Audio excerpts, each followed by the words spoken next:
You've said I do, and now you don't know if you're married to a narcissist. Here to break this down for us, along with how to save or ditch the relationship, is marriage counselor and narcissism expert, Dr. David Hawkins. Welcome, doctor. Desiree, thank you so much for having me. Yeah, so doctor, the term narcissism is used a lot lately. How can someone identify if their partner really is on the spectrum of narcissism or if they really do have narcissistic personality disorder? Well, you used a very, very important word, and the word is spectrum. So everything is on a continuum. All issues are on a continuum. And of course, the more severe something is, then the more concerning it is. So narcissism is all about selfism. It's all about entitlement. It's all about arrogance. It's all about dominating, having your own way. So if someone is more severe on that scale, Desiree, then the more concerning it is. And whether we have named the problem, you can't change something you don't name.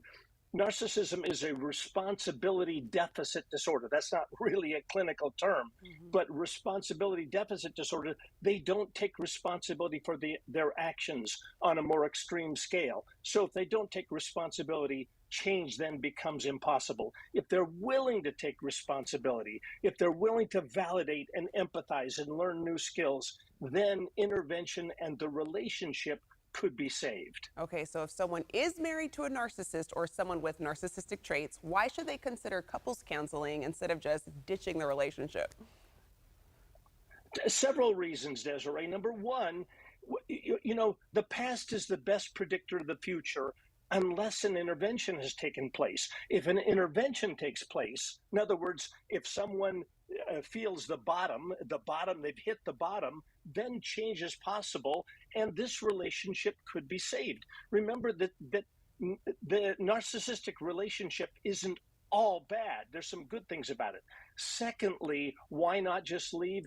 Because you'll end up just repeating the same patterns. So where you're at right now could be a good place to learn what's going on. How severe is this issue? Is intervention possible? Can I get expert help? And if I can, let's see what can happen. And doctor, what are the signs that couples counseling with a narcissistic partner could be successful? Sure. Desiree, there's some key things that need to happen, not just in couples counseling, but in every relationship. Number one, your partner needs to be able to hold space. What does that mean? That means they need to be able to sit with your concerns. They need to validate your concerns, not dismiss you. And again, severe narcissists, they end up dismissing whatever's happening with you. So they need to be able to hold space. They need to be able to learn new skills. They need to be able to empathize. Such a critical issue. And then validate your concerns and then respond and make changes. If they are willing to do those things, couples counseling could be effective. And just to argue the other side, what are the signs that a partner is not ready for couples counseling if they are narcissistic?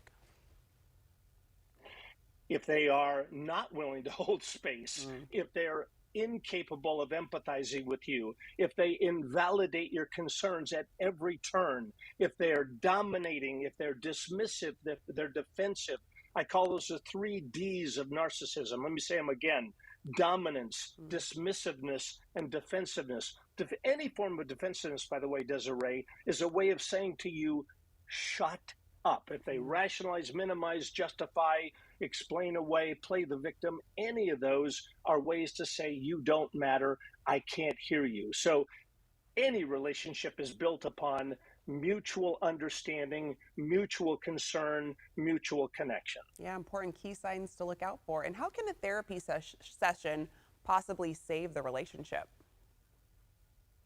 Well, because, a good trained clinician, let me say that again, a good trained clinician who understands marriage counseling or relationship counseling, who understands narcissism, who understands emotional abuse, they're able to come in, Desiree, and determine from the very beginning, can you two hold space for each other? Is this really a relation? Is this really a communication problem? Or is there inherent emotional abuse that's got to be taken care of before couples counseling can happen. And a good trained clinician will help you determine those factors. Yeah, all important to know. Dr. Hawkins, any final tips to leave us with? Yeah, so narcissism is not the death knell that a lot of people say it is, Desiree. It's just not.